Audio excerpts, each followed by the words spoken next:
أعوذ بالله من الشيطان الرجيم. بسم الله الرحمن الرحيم.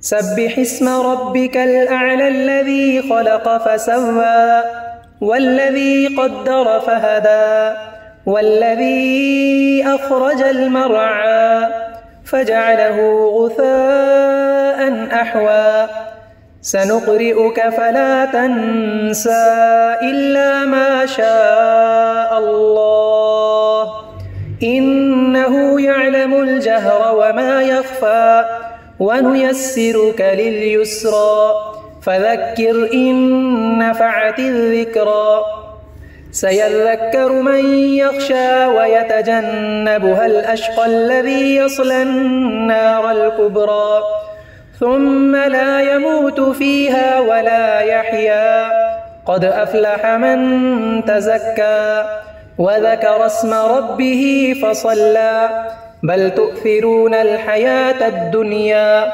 والآخرة خير وأبقى إن هذا لفي الصحف الأولى صحف إبراهيم وموسى.